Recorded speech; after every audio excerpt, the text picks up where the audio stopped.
There are three distinct types of attachment style: secure, anxious, and avoidant. Securely attached people generally had a healthy childhood and are better at approaching intimate relationships.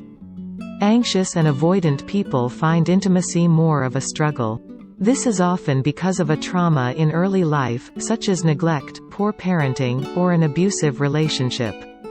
Even the most reclusive of people need human attachment. That's why solitary confinement is such a successful form of torture. We are simply wired for attachment, since the day we were born and started crying for our mothers. As we grow up, we learn how to form bonds with other people, and our early experiences with intimate relationships heavily impact how we approach attachment in the future. It starts with how our parents related to us, then we are shaped further by other experiences with friends, teachers, and the first romantic relationships we have. We are run by stories, and we don't know what kinds of assumptions rule us until we pause and reflect, psychologist Perpetua Neo told Business Insider. In therapy we call these stories core beliefs, but I say we are run by stories. It could be upbringing, it could be a difficult experience, or attachment, that can lead to stories about us, such as, I'm not good enough, I'm not worthy, I'm unlovable.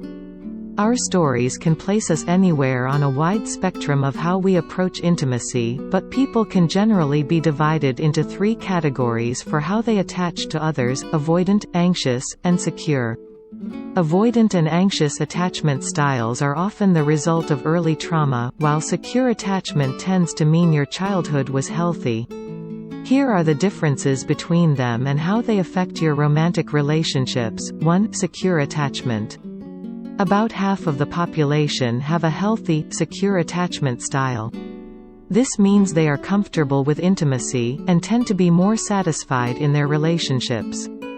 The security usually stems from having a healthy relationship with parents, where they were allowed to go out and explore the world as children, but also felt safe and protected. In adulthood, this is mirrored in not smothering their partner, and trusting them to lead an independent life, while also knowing when to be honest, intimate, and supportive. Secure people are better at accepting their partner's shortcomings, and are responsive to what they need. They don't manipulate or play games because their self-esteem is fairly high. Even in conflict, they are better equipped to make their points while listening to the grievances of their partner without getting overly defensive, so they don't get sucked into a perpetual cycle of criticism and fighting. 2. Anxious attachment. Anxiously attached people become incredibly unhappy and worried about being too much or too little for the person they are dating, and take everything incredibly personally. They don't really live in the moment, but instead place a lot of high hopes on their partner, and get attached to their potential. This is often because they expect their relationship to define them, rescue them, or complete them. They cling to their partner codependently, because they are afraid of being alone. In a blog post for Psychology Today, clinical psychologist Lisa Firestone explains that anxiously attached people end up taking actions that push their partner away, because they become a self-fulfilling prophecy. In other words, by being desperate to hang onto their bond, they break it.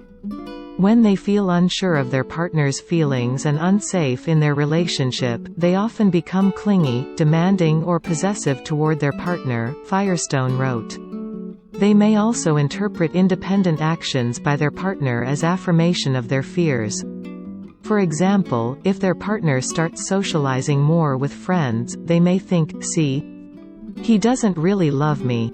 This means he is going to leave me. I was right not to trust him."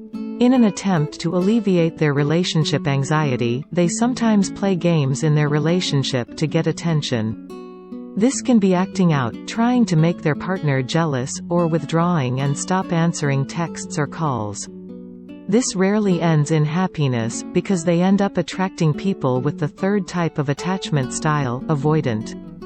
3. Avoidant attachment. People with an avoidant attachment style completely avoid relationships altogether, or keep anyone new they meet at a distance. They may sabotage their blossoming romances out of nowhere, because they are scared their new partner will leave them, so they get in there first.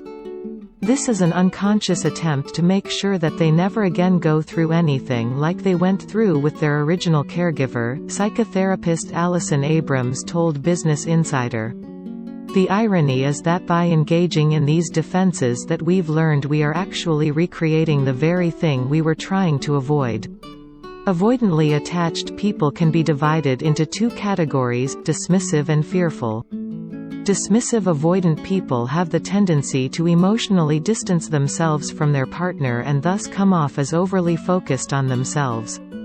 Fearful avoidant people are afraid of being too close or too distant from their partners, which means they can struggle to keep their emotions in check, get overwhelmed easily, and can have intense mood swings.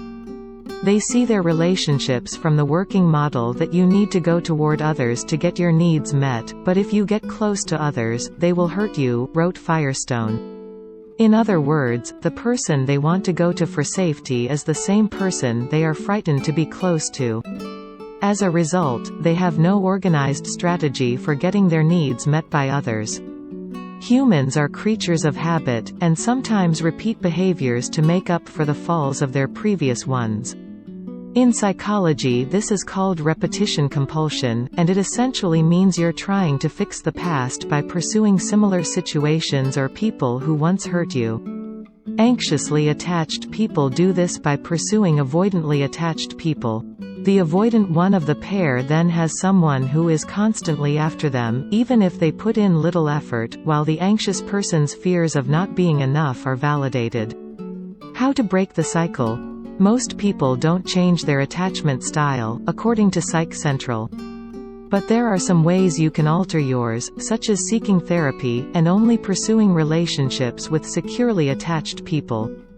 Most importantly, realizing the problem is half the battle.